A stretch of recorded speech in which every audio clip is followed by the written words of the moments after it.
Las señales del mercado, los personajes claves del mundo empresarial y todo lo que quieres saber en el ámbito de los negocios. Con José Tomás Santamaría, director del Diario Financiero, en la 100.1, esto es DF en Infinita. Una presentación de Con el mejor plan para tus planes, Colmena está contigo. Y Europcar, Tattersall, tu solución en movilidad. Reunión de negocios en el norte del país, arrienda en europcar.cl, tu solución en movilidad. Y Colmena está contigo. Cuando llegas al momento de grandes decisiones es importante pensar en tu salud. Con el mejor plan para tus planes, pensados para ti, con acceso a clínicas privadas de primer nivel desde siempre. Y hoy más que nunca, Colmena está contigo. ¿Qué tal, José Tomás Santamaría? Muy bien, ¿y ustedes? ¿Cómo están? También está contigo. ¿Cómo está? También está contigo. Oye, ¿de qué vamos a hablar hoy día? Vamos a hablar de la situación económica a propósito de distintas cifras que conocimos la semana pasada, de las que no alcanzamos a hablar porque estuvimos la semana pasada todos dedicados a Estados Unidos. Pero pasaron varias cosas, varios baldes de agua fría que tuvimos la semana pasada y por las cuales ha tenido que ir a hacer frente el ministro de Hacienda, Mario Marcel, que además está pasando por una etapa clave esta semana en la discusión de presupuesto. Han sido días duros porque han sido cifras que él mismo ha calificado de decepcionante. Me refiero a las cifras de crecimiento económico y de inflación, las dos que se conocieron la semana pasada. Y ha sido también duro el debate de presupuesto, que en todo caso siempre, todos los años, es duro, digamos, ¿ya? No obstante, al ministro se le ve ahí como en la lucha, digamos, y de hecho han salido varios exministros a apoyarlo. El exministro Manuel Marfán y Andrés Velasco, de hecho, han sido algunos de los que la semana pasada salieron a apoyar el ministro, dado los malos resultados económicos que se conocieron la semana, una semana que fue para muchos calificada como una semana negra. Vamos viendo algunos de los datos que se conocieron la semana pasada para ir analizando. Por ejemplo, repasemos primero el de actividad económica que se conoció el día lunes, que fue el índice, el IMASEC de septiembre, que fue nulo. ¿Ya? Fue el primer balde de agua fría, es decir, un crecimiento económico de 0% durante el mes de septiembre, en circunstancias de que el mercado, aquí siempre afecta mucho el tema de las expectativas, el mercado esperaba un crecimiento en torno al 1%, digamos, o sea, harto más. De hecho, si uno lo mira desestacionalizadamente, es decir, comparado con el mes anterior, la caída es de un 0,8% respecto del mes anterior. Y si uno mira por actividades, la minería cayó 2,8%, la industria manufacturera un 1,6%, el servicio 0,2%, todo mirado con respecto al mes anterior. El mejor resultado fue el comercio con una variación nula. En definitiva, nada que celebrar, digamos, en el mes, en crecimiento económico en el mes de septiembre. Y de hecho, el ministro Marcel fue súper claro en calificar súper rápido que esta era una cifra decepcionante e incluso planteó de una manera bien honesta, sinceró, que todas las metas que se había fijado el gobierno en torno a crecimiento, que era que el país iba a crecer un 2,6%, ya no se iba a lograr. Eso lo dijo el mismo día. Lo digo porque se ha generado un debate en torno al contraste de las vocerías que se dieron ese día. Ustedes recuerdan que la ministra Vallejo dio una vocería ese día en que consultada respecto de si había sido muy apresurado el gobierno al celebrar la cifra económica en el pasado, ella dijo en lo absoluto. Tapabocas, dijo. Y habló del tapabocas, sí. Insistió con el tapabocas. Que fue como un balde de agua fría, porque claro, es como, perdón, pero el ministro de Hacienda, a confesión de parte, relevo de prueba, digamos. Claro, el ministro, se vieron dos versiones muy distintas de vocería. El ministro de Hacienda reconociendo el golpe y viendo qué se podía hacer, digamos, para solucionarlo. En cambio, la ministra volvía a hablar de un tapabocas. Hay que ser, de todos modos, hay que ser... para ser sinceros, digamos, hay que reconocer que la misma ministra también ayer tuvo una nueva vocería en la que reconoció que se trata de malos datos, pero que no lapidan el desarrollo económico que se ha conseguido durante este gobierno. Bueno, fue obviamente un balde de agua fría el dato de IMASEC, a lo que se sumó el dato de IPC de octubre, que se conoció el viernes de la semana pasada y que fue de un 1%, ¿ya? Un preocupante dato de crecimiento de la inflación que deja la inflación en 12 meses en 4,7%. 4,7%. 9 de los 13 divisiones tuvieron incidencia al alza. El más negativo fue el de vivienda y servicios básicos, que tuvo un aumento de 3,1%. Ahí en lo que más pesa el tema, ya lo habíamos conversado muchas veces acá, el tema de las cuentas de la luz, ¿cierto? El sinceramiento que tuvieron las cuentas de la luz y que discutimos durante el primer semestre y que se iba a terminar impactando, sabíamos que iba a terminar impactando, el mismo Banco Central también lo había dicho, fue lo que más terminó afectando. De hecho, si uno toma 100 pesos, de cada 100 pesos que aumentó la inflación, 48 pesos correspondieron a suministro eléctrico. O sea, de los 100 pesos que subieron, 48 pesos fueron suministro eléctrico. Es decir, casi la mitad de lo que subió fue suministro eléctrico. Ahora también hubo otras categorías que subieron. En alimentos, por ejemplo, hay varias categorías que subieron. Las carnes subieron 3,8%, los frutas y frutos secos también 3,5%. O sea, hay varios otros indicadores que también subieron, aun cuando muchos dicen, y lo dijo también el ministro de Hacienda en una entrevista el fin de semana, todo indica que son más bien factores puntuales que tienen que ver con una sola vez, que tienen que ver con volatilidades especiales y que no debiera ser un número que se repitiera durante los próximos meses. Ahora, independiente de eso, y tal como estuvo muy presente el tema de la inflación en la elección presidencial en Estados Unidos, la inflación queda y el aumento de los precios queda, y eso termina impactando. Todo esto impacta también en la UEF. Para todo lo que se paga en UEF, va a subir 379 pesos este mes, vamos a pasar los 38.360 pesos, va a llegar este mes la UEF para seguir con las malas noticias. Ahora, la gran discusión, por supuesto, tiene que ver con cómo va a estar el crecimiento hacia adelante. El ministro de Hacienda, lo decíamos, sinceró la cosa, dijo, ya no vamos a crecer al 2,6%. Entonces, ¿cuánto vamos a crecer? ¿Cuánto vamos a crecer? El ministro había dicho que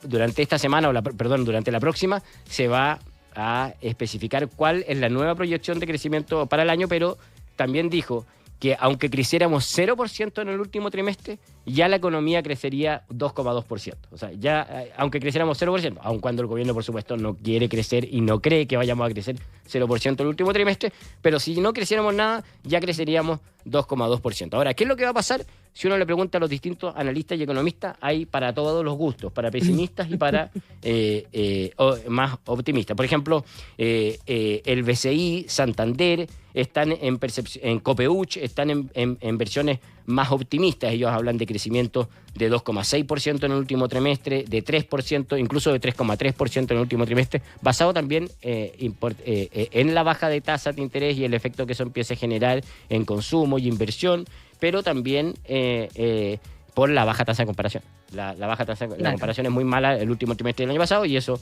también afecta. Ahora, hay otros que tienen visiones más negativas, como Alejandro Fernández de Géminis, que ve un 1,5%, el vice ve un 1,9%. En fin, hay para todos los gustos, para más pesimista o más optimista de lo que vaya a pasar el último trimestre. Ahora, si lo combinamos con el IPC, ahí probablemente los pesimistas se llevan un poquito más porque lo que yo veía es que más o menos el consenso apunta a que podemos crecer un poco más, que el último trimestre no va a ser tan malo en eso, o el del que estamos hablando, claro, pero sí que el IPC va a subir más. El IPC va a seguir subiendo, no a los niveles que subió en octubre, no, claro, pero probablemente debiera ser 0,1, 0,2 durante los meses de octubre, de noviembre y diciembre, y por lo tanto el IPC debiera cerrar el año entre 4,6 y 4,8%, lo que de todas maneras está bien lejos del rango meta del Banco Central, ¿cierto? Y además recordemos que viene otro aumento de las cuentas de la luz en enero, que sería la segunda patita, digamos, o la tercera patita del aumento de este sinceramiento de precios de las cuentas de la luz. Obviamente que la discusión más de fondo tiene que ver por qué no crecemos más. El ministro de Hacienda se ha hecho cargo de eso, ha dicho que aquí hay factores internacionales que tienen que ver con las tasas, que hay un freno de mano puesto en la economía y que eso de todas maneras en algún momento impacta, pero también hay un tema de decisiones de inversión. Él ha dicho, lo que muestran los datos es que las empresas están prefiriendo ahorrar que reinvertir. ¿Ya? Que ahorrar que reinvertir, que es un tema bien de fondo y que muchas veces lo hemos discutido en esta mesa también, de por qué se dan situaciones como esa y cómo se podría apostar a mejorar eso. Hay distintas lecturas. También veía una entrevista al exministro Andrés Velasco que decía justamente este país ha perdido su capacidad de crecer, y él justificaba esto más que nada en el tema político, en el tema del sistema político y la incapacidad que hemos tenido de llegar a grandes acuerdos. Ahora, además, si uno va mirando en esa línea, la verdad es que optimismo no hay por dónde encontrarle. En cuanto al sistema político, dice. Claro. Se ve difícil porque efectivamente, y lo decía él mismo, probablemente lo que vamos a ver acá es que en el próximo gobierno no tendría eso por qué cambiar. Digamos, no tendría eso por qué cambiar. Hace poco celebrábamos, o sea, no celebrábamos, conmemorábamos, digamos, de que la reforma de pensiones, por ejemplo, ya lleva 2 años en el Congreso, la que ingresó este gobierno. Un orgullo nacional. Deberíamos 2 ponerlo años, en vez del huemul. Sí. Y ahí está, digamos, con dificultades de llegar a algún tipo de acuerdo, y lo mencionaba, de hecho, el exministro Velasco como una de las razones. ¿Cuántos años llevamos? O sea, 2 años de este proyecto que está presentado, pero llevamos 10 años discutiendo el proyecto. Tenemos, mientras tanto, la discusión de la ley de presupuesto. Tenemos la ley de presupuesto que está en días claves. El ministro, de todos modos, se anotó un acuerdo. La semana pasada, el viernes a las 4 de la mañana, logró firmarse un acuerdo que permitió que esto saliera de la Comisión Especial Mixta, que es la primera etapa, ¿ya? Y que es un acuerdo que con la oposición, que implicó un recorte de gasto de $600 millones, ¿ya? Que es una buena noticia, mayor austeridad para el Estado, y que fue celebrado y que permite que la expansión del sector público no sea de 2,7% como estaba estipulado al principio, sino que sea de 2%. Y varias otras cosas que se acordaron ahí en ese acuerdo que permitió salir de ahí. Ahora viene la Cámara de Diputados, luego que tiene que despacharse esta semana, viene el Senado y luego comisión mixta para que quede totalmente despachada la ley de presupuesto. Y hay varias partidas que están viviendo conflictos y defensa, o problemas. Ustedes lo hablaban recién con la ministra de Defensa a propósito de los problemas que tienen las partidas de defensa, pero también hay problemas en otros sectores estratégicos como del sector público, como salud, educación, cultura, transporte, que el ministro Marcel ya está desplegando todo su esfuerzo para llegar a entendimiento con distintos sectores de la Cámara de Diputados para así ir reponiendo partidas que fueron rechazadas durante la discusión en la Comisión Especial. Ya, esa... Déjame, antes que se nos vaya el tiempo, porque yo sé que estamos sobre la hora. Alemania está en crisis y el triunfo de Trump, más la posibilidad de una guerra comercial con China, tampoco, digamos, nos ayudan a tener mejores perspectivas. Claro, en esa discusión de crecimiento y en la posibilidad de ver cómo, y en esas razones que explicaba el ministro Marcel respecto de por qué no crecemos más, y que hablaba justamente de este problema de ambiente, pero también de este problema de tasas, en donde muchas veces para las empresas resulta más rentable ahorrar que invertir, justamente por las altas tasas. En esa situación hay que estar muy atento a lo que esté pasando en el mundo, y en particular al impacto que pueda generar el triunfo de Trump en Estados Unidos, en donde todos los análisis que uno puede leer hablan de que nos podría afectar por el lado de los aranceles. Varios economistas salían pidiendo que el gobierno más bien debiera estar preparándose ya para los problemas de aranceles que podría eventualmente generar en nuestra economía las decisiones que tome el gobierno de Trump, pero también los problemas que esto pueda generar en tasas de interés a propósito del déficit fiscal en Estados Unidos y dólar también para Chile, y el impacto que todo eso pueda ir teniendo en nuestra economía. Entonces, le agrega más situaciones de incertidumbre a los datos que ya conocíamos y que estaban impactando en el freno de mano que está viviendo nuestra economía, y de la que dio cuenta el dato del mes de septiembre. José Tomás, como siempre, un gusto poder conversar contigo. Muchas gracias a ustedes. Se aferra el micrófono, José Tomás. Suéltelo. Nos vemos. Chao. Chao, José Tomás. Las 8:02. Esto fue DF en Infinita con José Tomás Santamaría, director del Diario Financiero. Un espacio para conversar e informarse por la 100.1. Una presentación de Con el mejor plan para tus planes, Colmena está contigo, y Europcar, Tattersall.